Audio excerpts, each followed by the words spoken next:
Bonjour à toutes et à tous et bienvenue sur ce tuto consacré à GIMP. Alors de quoi allons-nous parler? Mais d'abord, ouvrons une image qui est celle-ci. Alors vous allez voir qu'on va jouer ici aussi avec des couleurs dégradées, certaines fonctions aussi qui est bon de revoir. Alors tout d'abord, on peut dupliquer cette image en cliquant ici sur le petit pictogramme, vous voyez ici, dupliquer. Allons voir ici dans les couleurs, les courbes. On va donner un peu plus. Voilà, un peu plus de clarté aussi. Voilà, donner un peu plus de contraste à tout ça. Voilà. Je fais valider. Je vais voir si je peux améliorer la netteté. Je vais aller dans Filtre, Amélioration, renforcer la netteté. Je vais mettre la quantité égale au rayon. Voilà, j'accentue un petit peu. Je fais valider. Alors ici, qu'est-ce qui serait bien? C'est de détourer ce personnage. Nous avons plusieurs fonctions. Je vais prendre une qui est assez facile, qui sera suffisante pour ce que je veux avoir. Donc ici, c'est avec l'outil d'extraction du premier plan. Donc je clique dessus. Je laisse les paramètres. Largeur du tracé 66. Je regarde bien la couleur, mais pas au niveau de gris, mais bien couleur. Et je fais un clic en extérieur. Ouais, ça donne directement l'outil chemin en fait. Donc je fais des petits points, vous pouvez le faire à la main levée aussi. Hein. Donc je prends le tour du personnage. Voilà, vous pouvez même sortir de l'image aussi hein, si vous voulez. Voilà, je viens ici. Ces petites mèches, ouais, c'est pas tellement nécessaire. Voilà, je viens ici. Je refais un clic, mon premier point de départ. Et je fais un double clic à l'intérieur. Voilà. Là, j'ai une brosse qui m'est donnée. Donc, je vais prendre ici la couleur que j'ai besoin. Voilà, prendre du noir. Parce que c'est la couleur de premier plan. Je vais sélectionner ce que j'ai besoin à l'intérieur de mon personnage. C'est-à-dire les couleurs. Donc, je regarde, je viens ici dedans.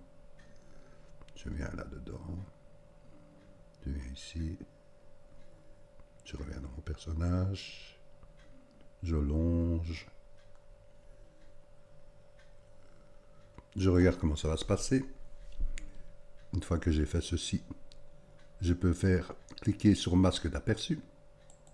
Il va travailler. Voilà, je laisse le temps de le faire. Voilà. Je vois que je peux encore venir ici par exemple. Je vais dominer ma brosse. Je vais grandir un peu là-dedans.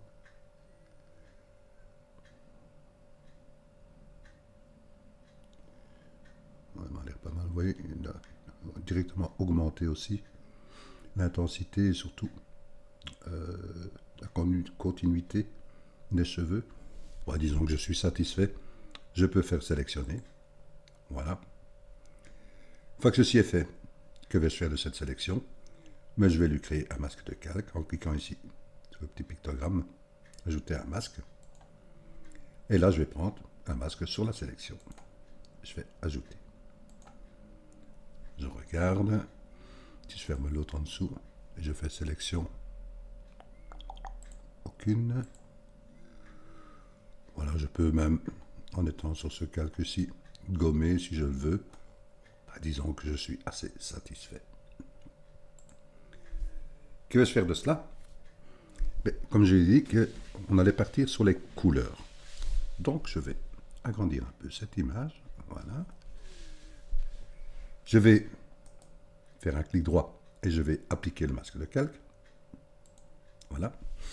C'est-à-dire que, en sachant que mon image de premier plan, elle est détourée, et que mon image d'arrière-plan, c'est l'image initiale du départ. Donc je peux intercaler quelque chose entre. Que vais-je faire? Je vais cliquer sur mon image de base, voilà, et je vais aller chercher une sélection. Pour ce faire, je vais prendre ici l'outil de sélection rectangulaire. Je vais chercher une sélection ici de couleurs, vous voyez, qui passe ici dedans. Ça m'a l'air pas mal. Prendre ici un petit rectangle. Et je viens chercher ceci. Là. Toutes ces petites couleurs qui sont là dedans, en fait.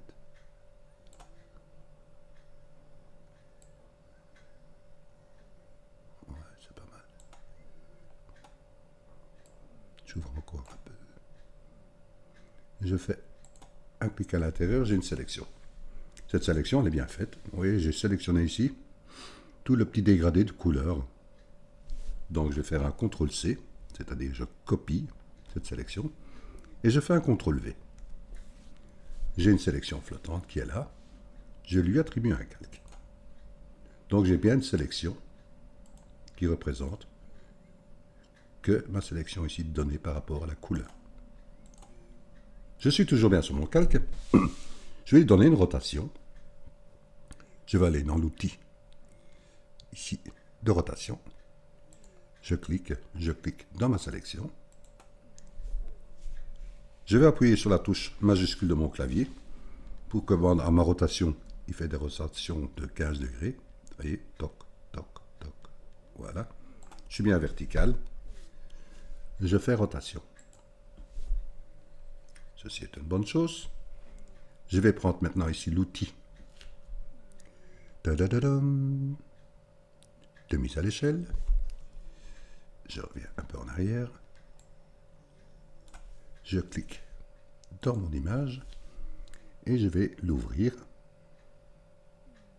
Je regarde, ma chaîne est bien ouverte.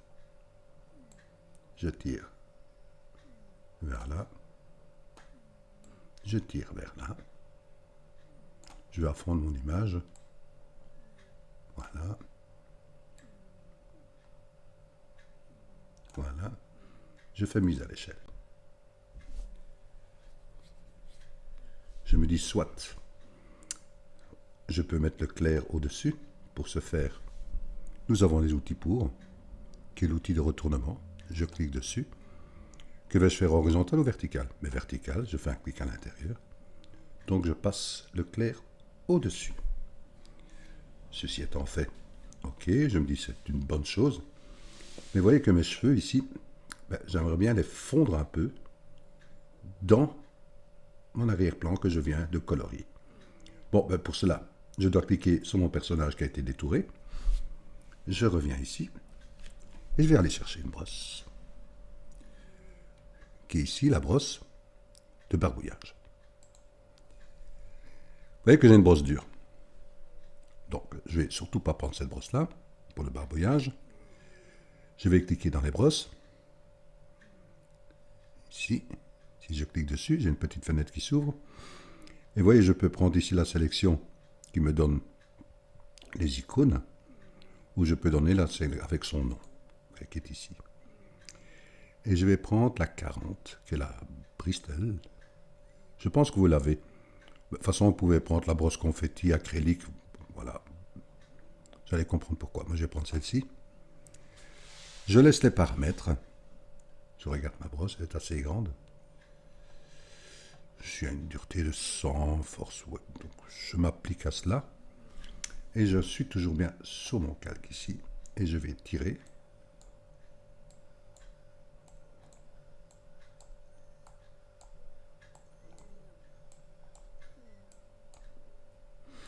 Vous voyez,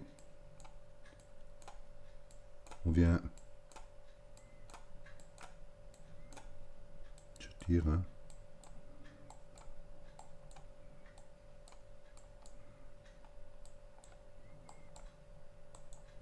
On peut s'amuser, hein. Vous voyez que nous avons les outils, pourquoi ne pas s'en servir?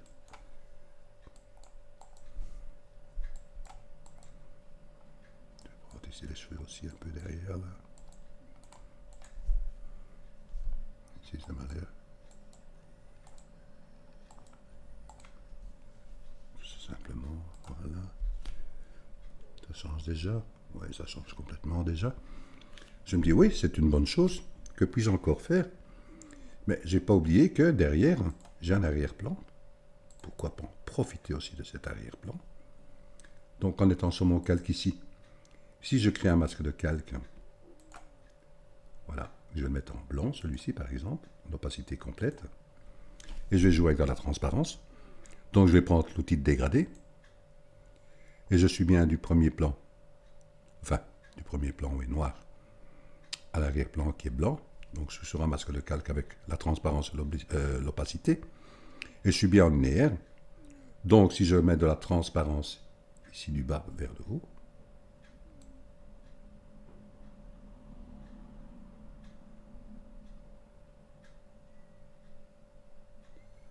voilà, je peux regarder où commencer.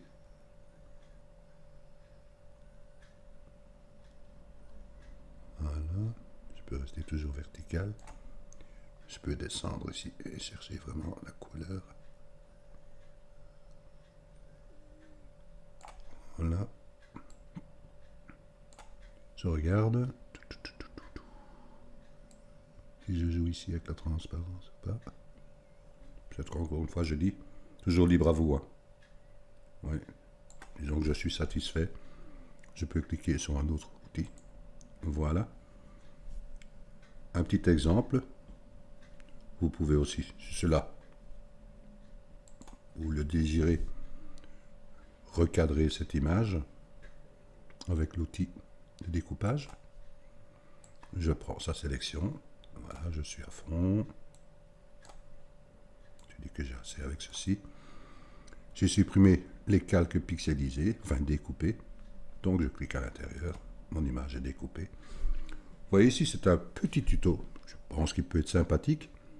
On joue avec son arrière-plan, on joue avec son détourage, on joue avec les couleurs, on joue avec les dégradés. Voilà, on joue avec certaines brosses et surtout aussi avec l'outil de barbouillage. La fonction que nous avons vue pour le détourage avec l'outil d'extraction du premier plan. Voilà, je laisserai bien sûr l'image dans la description. Amusez-vous, faites-en bon usage et je vous dis un grand merci de votre écoute et à très bientôt pour un nouveau tuto.